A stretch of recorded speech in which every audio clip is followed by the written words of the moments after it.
আসসালামু আলাইকুম everyone, welcome back to my channel. আমি সঞ্জিদা নোভা। আমার আজকের টিউটোরিয়াল আমি অপারেশনাল অ্যাম্পলিফায়ার একটা ম্যাথমেটিক্যাল প্রবলেম সলভ করব। আমাদের ডিফারেন্ট টাইপের অপ অ্যাম্প আছে, সাপোজ ইনভার্টিং অ্যাম্পলিফায়ার, নন ইনভার্টিং অ্যাম্পলিফায়ার। সেক্ষেত্রে আমরা কনফিউজড হয়ে যাই যে কোন ফর্মুলাটা আমাদেরকে ইউজ করতে হবে। বাট আমি আজকে একটা টেকনিক দেখাবো যে টেকনিকের মাধ্যমে আপনারা ইনভার্টিং এবং নন ইনভার্টিং যে কোনো অ্যাম্পলিফায়ারের প্রবলেমই সলভ করতে পারবেন। শুধুমাত্র এই টেকনিকটা ডিফারেন্সিয়েটর এবং ইন্টিগ্রেটরের ক্ষেত্রে অ্যাপ্লিকেবল হবে না। সাপোজ আমাদেরকে কোয়েশ্চেনে বলা আছে যে find V0 and I0 in the op amp circuit shown in figure below. এক্ষেত্রে আমরা জানি কি যে আইডিয়াল অপ অ্যাম্পের ক্ষেত্রে দুই টার্মিনালের ভোল্টেজ অলওয়েজ ইকুয়াল হয়, অর্থাৎ আমাদের পজিটিভ টার্মিনালের ভোল্টেজ এবং নেগেটিভ টার্মিনালের ভোল্টেজটা সবসময় সমান হবে। আর আইডিয়াল অপ অ্যাম্পের ক্ষেত্রে আমরা জানি যে কোনো কারেন্ট এন্টার করে না অথবা অপ অ্যাম্প দিয়ে কোনো পরিমাণে কারেন্ট লিভও করে না, দ্যাট মিনস কারেন্টের পরিমাণটা জিরো থাকে। এই টাইপের ম্যাথমেটিক্যাল প্রবলেমগুলো সলভ করার সময় আমাদেরকে এই দুটি কন্ডিশন সবসময় মাথায় রাখতে হবে। আর একটা লাস্ট স্টেপ হচ্ছে আমাদেরকে KCL অ্যাপ্লাই করতে হবে। সাপোজ আমাদের 20 এর মধ্যে দিয়ে I1 পরিমাণ কারেন্ট ফ্লো করছে, 10 কিলো ওহমের মধ্যে দিয়ে I2 পরিমাণ এবং 6 কিলো ওহমের মধ্যে দিয়ে I3 পরিমাণ কারেন্ট ফ্লো করছে, এবং এখানে যে 8 কিলো ওহম রয়েছে তার মধ্যে দিয়ে IF পরিমাণ কারেন্টটা ফ্লো করছে।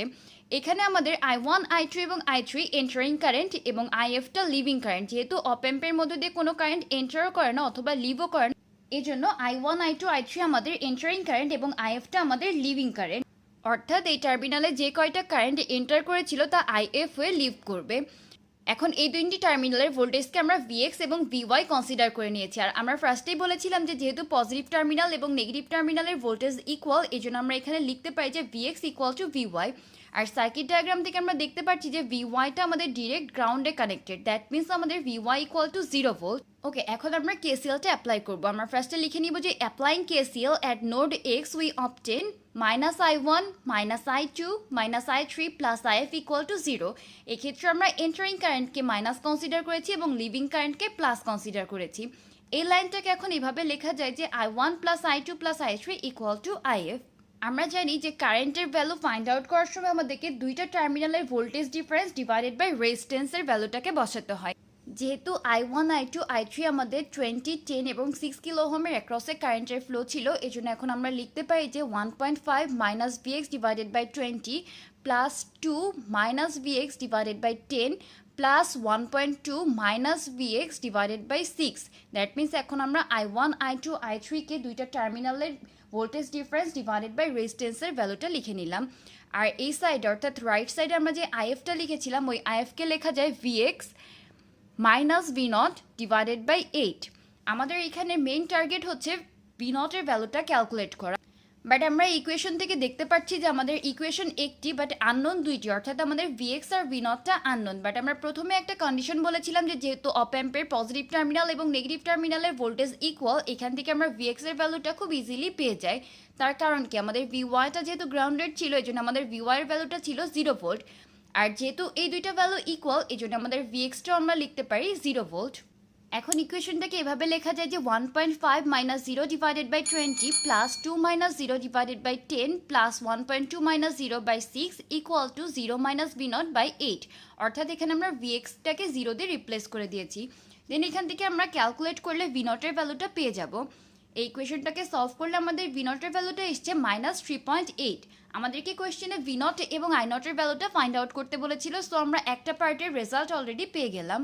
এখন আমাদেরকে I0টা ক্যালকুলেট করতে হবে।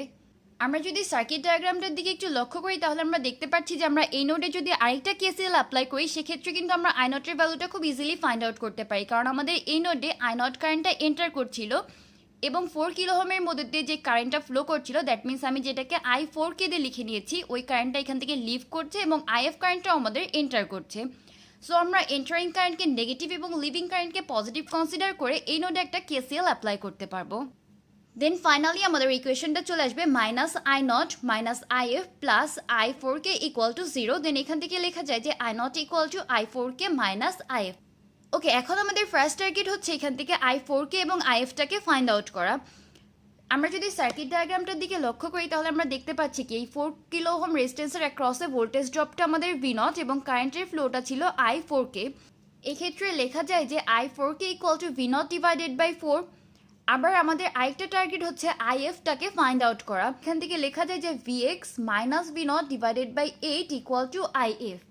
এখন আমি ইকুয়েশনগুলোতে ভ্যালু বসিয়ে দিব। আমি i4 কে ইকুয়াল টু বলেছিলাম v0 ডিভাইডেড বাই 4, আর আমি প্রিভিয়াসলি ক্যালকুলেট করে v0 এর ভ্যালুটা পেয়েছি -3.8। দেন আমি ইকুয়েশনে ভ্যালুটাকে বসিয়ে দিলাম যে -3.8 ডিভাইডেড বাই 4। আরেকটা জিনিস আপনারা একটু মাথায় রাখবেন, এখান থেকে কারেন্টের যে ভ্যালুটা আপনারা পাবেন সেই ভ্যালুটা কিন্তু আসবে মিলি অ্যাম্পিয়ারে। তার কারণ কি, আমাদেরকে রেজিস্ট্যান্সের ভ্যালুটা দেওয়া ছিল কিলো ওহমে, যদি এখানে ওহমে দেওয়া থাকতো সেক্ষেত্রে আমরা কারেন্টের ভ্যালুটাকে অ্যাম্পিয়ারে পেতাম। দেন ক্যালকুলেট করলে রেজাল্টটা চলে আসবে -0.95 মিলি অ্যাম্পিয়ার। এবার আমরা আইএফ এর ভ্যালুটাকে ক্যালকুলেট করব। আইএফ ইকুয়াল টু আমি বলেছিলাম যে Vx minus V0 divided by 8, circuit diagram থেকে আমরা লিখেছিলাম। দেন আমাদের Vxটা ছিল 0 ভোল্ট, কারণ যেহেতু আমরা বলেছি যে Vx ইকুয়াল টু Vy সমান 0 volt. Then V0 equal to -3.8, so 0 minus -3.8 divided by 8, finally calculate করলে রেজাল্টটা চলে আসবে IF equal to 0.475 milliampere. এখন আমাদের যে 1 নং ইকুয়েশন ছিল, 1 নং ইকুয়েশনে বসিয়ে দিলে আমরা খুব ইজিলি ভ্যালুটা পেয়ে যাব। এবার আমরা লিখে নিব, now from equation 1 we obtain I0 equal -0.95 -0.475। Then calculate করলে ফাইনালি আমাদের রেজাল্টটা চলে আসবে -1.425 মিলি অ্যাম্পিয়ার। এখন আমি ফুল ম্যাথের প্রসেসটাকে আরেকবার রিপিট করছি। ইনভার্টিং এবং নন ইনভার্টিং অ্যাম্প্লিফায়ারের ক্ষেত্রে আমরা এই টেকনিকটাকে ইউজ করতে পারবো। আইডিয়াল অপ অ্যাম্পের ক্ষেত্রে একটা ফর্মুলা ছিল যে পজিটিভ টার্মিনাল এবং নেগেটিভ টার্মিনালের ভোল্টেজ সবসময় ইকুয়াল হবে। নাম্বার 2, অপ অ্যাম্পের মধ্য দিয়ে কোনো কারেন্ট এন্টার করবে না অথবা অপ অ্যাম্প দিয়ে কোনো পরিমাণ কারেন্ট লিভ করবে না। এবং আপনাদেরকে ফাইনালি একটা কেসিএল ইকুয়েশন লিখতে হবে। আর সবসময় একটা মনে রাখবেন যে এই টেকনিকটা ডিফারেন্সিয়েটর অথবা ইন্টিগ্রেটরের ক্ষেত্রে অ্যাপ্লিকেবল হবে না। এই টেকনিকটা ফলো করলে আপনারা খুব ইজিলি ম্যাথটাকে সলভ করতে পারবেন এবং আপনাদের টাইমও অনেক কম লাগবে। থ্যাঙ্কস ফর ওয়াচিং গাইস, আশা করি আপনারা সবাই বুঝতে পেরেছেন। তারপর যদি কারো কোনো কনফিউশন থাকে আমাকে কমেন্টের মাধ্যমে জানাতে পারেন, আমি ইনশাল্লাহ সলভ করে দিব।